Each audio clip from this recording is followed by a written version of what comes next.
Assalamualaikum warahmatullahi wabarakatuh. Waalaikumsalam. Waalaikumsalam warahmatullahi Waalaikumsalam wabarakatuh. warahmatullahi wabarakatuh.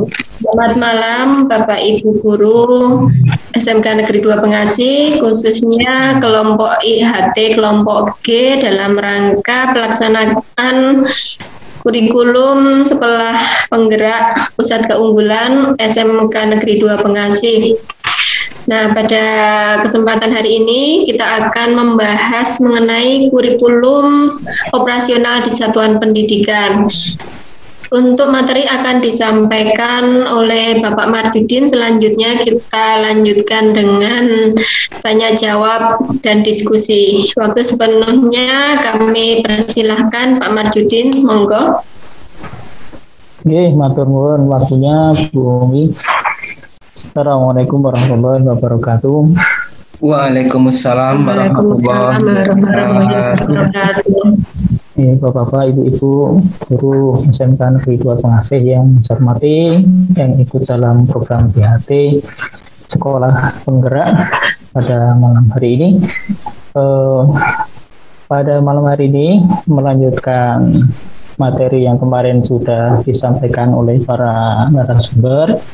Kita pada kesempatan kali ini akan mendiskusikan bersama-sama terkait dengan prinsip pengembangan kurikulum operasional di satuan pendidikan. Nah, Bapak, Ibu-ibu yang saya hormati, kita sudah lama ya terjun di dunia pendidikan dan tentunya tidak asing lagi dengan kurikulum gitu ya, dan kurikulum. Nah, ini ada kurikulum baru untuk sekolah penggerak di tahun 2001 ini, di mana kita termasuk salah satu sekolah yang ditunjuk atau ikut program sekolah penggerak. Oleh karena itu, nah ini nanti kita pelajari bersama-sama, dan nanti setelah IHT ini harapannya segera diimplementasikan di sekolah kita. Nah, ini untuk pengantar, ini nanti bisa dibaca sendiri. Kita langsung masuk ke inti dari pembahasan kita pada kesempatan kali ini, yaitu prinsip pengembangan kurikulum operasional di satuan pendidikan. Bapak Ibu yang saya hormati,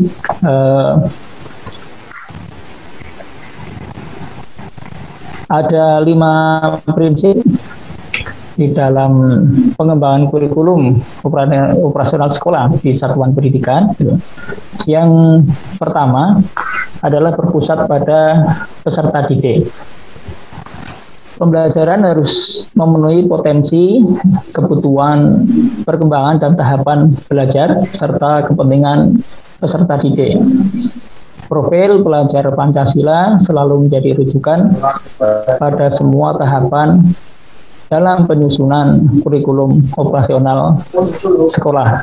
Nah, ini kemarin juga sudah disebut oleh narasumber sebelumnya di materi sebelumnya bahwa kurikulum 2001 ini kita memperkuat kembali kurikulum student center. Jadi di mana peserta didik menjadi subjek. Nah, di sini ada tambahan profil pelajar Pancasila atau P3. Nah, ini yang kira-kira bahasa yang lain adalah menjiwai dari proses-proses pelaksanaan kurikulum ini. Kemudian prinsip yang kedua adalah kontekstual, yaitu menunjukkan kekhasan dan sesuai dengan karakteristik satuan pendidikan, konteks sosial budaya dan lingkungan, serta dunia kerja dan industri. Nah, ini yang poin terakhir, dunia kerja dan industri ini karena kita di SMK, ini ada tambahan poin di sini, di samping kekhasan dan sesuai dengan karakteristik satuan pendidikan, ke konteks sosial budaya dan lingkungan, ditambah dengan dunia kerja dan industri. Jadi ini ada titik tekan di sini, nanti memberikan ruang kepada kita semua untuk pengembangan kurikulum itu pada lokal wisdom, di kearifan lokal yang ada di sekolah kita. Kemudian berikutnya adalah prinsip ketiga, yaitu esensial. Esensial maksudnya semua unsur informasi penting atau utama yang dibutuhkan oleh para pemegang kepentingan tentang kurikulum yang digunakan di satuan pendidikan dapat diperoleh di dokumen tersebut.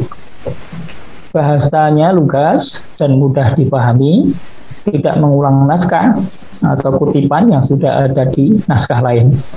Dokumen tidak perlu memuat kembali, misalnya lampiran Kemendikbud seperti capaian pembelajaran, struktur, dan lain-lain dalam dokumen kurikulum operasional. Di kurikulum operasional sekolah ini harapannya memang nanti memuat hal-hal yang esensi yang tertuang di situ, tetapi bisa digunakan sebagai acuan di dalam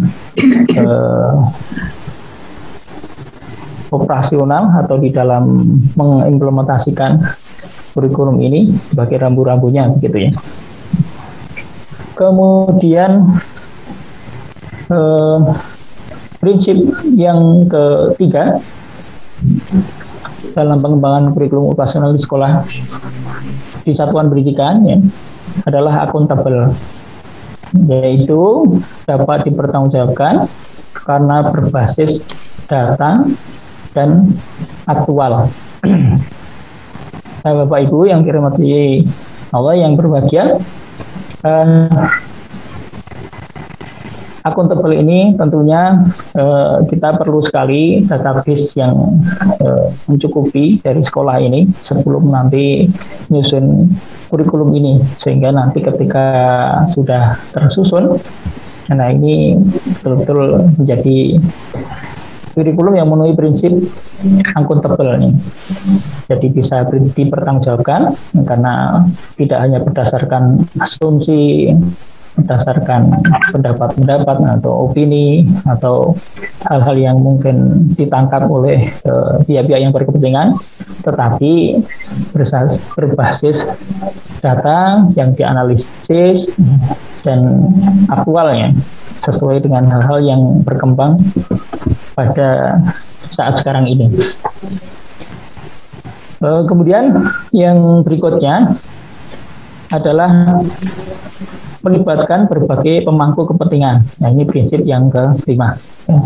Pengembangan kurikulum satuan pendidikan melibatkan komite satuan pendidikan atau komite sekolah ya, dan berbagai pemangku kepentingan antara lain orang tua, organisasi, berbagai sentra, serta industri dan dunia kerja untuk SMK di bawah koordinasi dan supervisi Dinas Pendidikan atau kantor kementerian yang menyelenggarakan urusan pemerintahan di bidang agama sesuai dengan kewenangannya. Nah, prinsip kelima ini diharapkan satuan pendidikan ini memang melibatkan sejak penyusunan kurikulum di awal ini melibatkan pihak-pihak yang pemangku kepentingan dengan penyelenggaraan di sekolah ini, baik itu yang internal sekolah maupun eksternal. Nah, harapannya ini semuanya terlibat. Bapak Ibu yang saya hormati, nah ini 5 prinsip ya dalam pengembangan kurikulum operasional sekolah. Nah, kemudian yang terakhir, nah ini ada titik tekan di sini ya, karena tadi dikatakan ini menjiwai seluruh proses pembelajaran yang akan dilakukan di sekolah penggerak, yaitu profil pelajar Pancasila. Sebagai acuan dalam menyusun visi, misi, dan tujuan di satuan pendidikan. Profil pelajar Pancasila dirancang untuk menjawab satu pertanyaan besar, yaitu pelajar dengan profil atau kompetensi seperti apa yang ingin dihasilkan oleh sistem pendidikan Indonesia. Yaitu pelajar Indonesia merupakan pelajar sepanjang hayat yang memiliki kompetensi global dan berperilaku sesuai nilai-nilai Pancasila. Pernyataan ini berkaitan dengan dua hal, yaitu kompetensi untuk menjadi warga negara Indonesia yang demokratis dan untuk menjadi manusia yang unggul dan produktif di abad ke-21. Dalam hal ini, serta ide Indonesia diharapkan dapat berpartisipasi dalam pembangunan global yang berkelanjutan serta tangguh dalam menghadapi berbagai tantangan. Profil pelajar Pancasila memiliki 6 kompetensi yang dirumuskan sebagai dimensi kunci. Keenamnya saling berkaitan dan menguatkan sehingga upaya mewujudkan profil pelajar Pancasila yang utuh membutuhkan perkembangan keenam dimensi tersebut secara bersamaan, tidak parsial. Nah, ini sudah disampaikan materi yang terdahulu sebenarnya tentang 6 profil pemuda pelajar Pancasila ini. Maaf. Di sini ada yang dicetak tebal, nanti selanjutnya bisa dibaca sendiri oleh Bapak Ibu. Ini dimensi-dimensi tersebut menunjukkan bahwa profil pelajar Pancasila tidak hanya fokus pada kemampuan kognitif, tapi juga sikap dan perilaku sesuai jati diri sebagai bangsa Indonesia sekaligus warga dunia. Penjelasan di atas menggambarkan posisi dan fungsi profil pelajar Pancasila dalam kurikulum sekolah, yaitu yang pertama, tujuan jangka panjang skala proses pembelajaran yang berlangsung di sekolah. Yang kedua, kompetensi dan karakter yang perlu dikembangkan oleh setiap warga sekolah. Dan yang ketiga, benang merah yang menyatukan adalah praktek yang dijalankan di sekolah. Nah, ini kira-kira kerangka bagaimana menjiwainya itu ada dalam 3 hal ini. Bapak Ibu yang saya hormati, nah itu materi terkait dengan prinsip pengembangan kurikulum operasional di sekolah. Untuk selanjutnya, saya kira Bapak Ibu juga sudah membaca tentang materi ini. Nah, saya menyampaikan poin-poinnya saja. Nah, monggo, ini masih ada waktu sekitar 3-5 menit. Mungkin ada hal-hal yang perlu didiskusikan oleh Bapak Ibu sekalian. Dipersilakan. Monggo Bapak Ibu, mungkin ada tambahan, penguatan atau mohon maaf ada hal yang diangkat dari materi ini. Mohon maaf Pak Marsudin. Oh nggih. Monggo. Halo. Nggih, monggo Bu Suradia. Silakan Bu Suradia. Halo. Iya, halo, sudah jelas Bu suaranya? Ya, saya ada pertanyaan sedikit Pak. Saya minta pencerahannya. Tadi disebutkan bahwa prinsip pengembangan kurikulum operasional itu ada 5. Yang kelima yaitu melibatkan berbagai pemangku kepentingan. Yang saya tanyakan, bagaimana besar peran orang tua terhadap pengembangan kurikulum tersebut, Pak? Mohon maaf. Oke. Oke, terima kasih Bu Suradia. Pertanyaan yang bagus sekali. Nanti mungkin dari Bapak Ibu yang lain bisa juga menambahkan. Orang tua, nah ini adalah salah satu pemangku kepentingan yang cukup besar perannya di dalam mensukseskan penyelenggaraan kurikulum ini. Mengapa? Karena ya peserta didik ini adalah ya sifatnya masih sebagai pelajar, di mana ya, kemandirian baik secara bimbingan, secara support ini masih sangat tergantung kepada orang tua. Mungkin beda dengan mahasiswa yang kemudian banyak dilepas.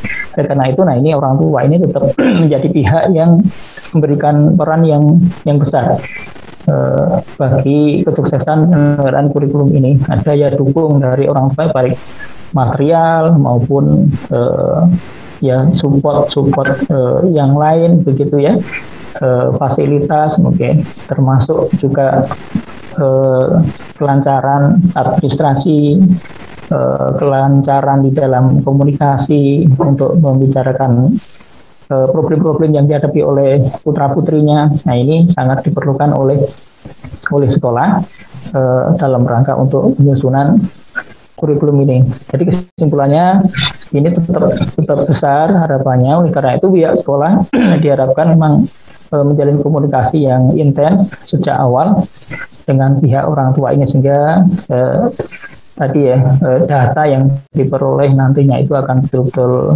valid sehingga bisa disusun, kurikulum itu direncanakan dan nanti akan sesuai dengan peta kondisi yang ada pada peserta didik. Kira-kira begitu Bu Suraja dari saya. Ada tambahan dari Bapak-Bapak yang lain, dipersilahkan.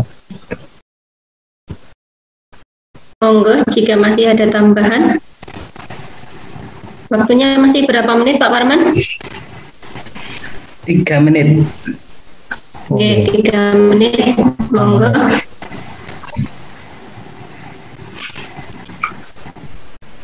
Nah, silakan kalau ada ingin menambahkan, menyempurnakan. Kalau tidak, nah ini mungkin ya penegasan ulang. Jadi prinsip pengembangan kurikulum operasional sekolah itu ada 5, yaitu berpusat pada peserta didik, kemudian kontekstual, kemudian esensial, akuntabel, dan melibatkan berbagai pemangku kepentingan. Dan ditambahkan lagi, jangan dilupakan bahwa profil pelajar Pancasila atau P3 ini menjadi acuannya dalam penyusunan baik visi misi dan juga tujuan di satuan pendidikan. Nah, saya kira itu yang perlu ditekankan tentang materi ini.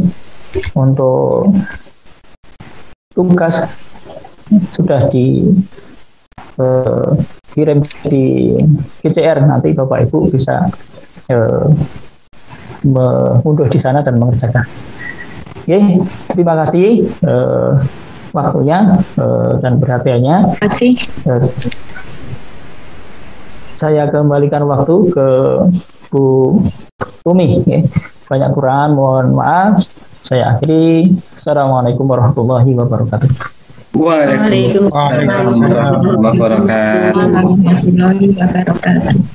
Alhamdulillah Bapak Ibu, kita sudah sampai di penghujung acara diskusi. Mudah-mudahan dengan diskusi pada malam hari ini menambah pemahaman kita terhadap kurikulum baru, yaitu kurikulum sekolah penggerak untuk sekolah pusat keunggulan. Nah, semoga menambah semangat kita dalam melaksanakan kurikulum baru di tahun ini.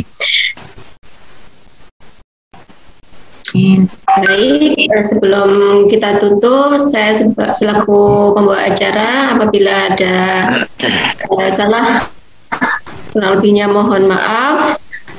Mari kita akhiri diskusi pada malam hari ini dengan membaca hamdalah bersama-sama.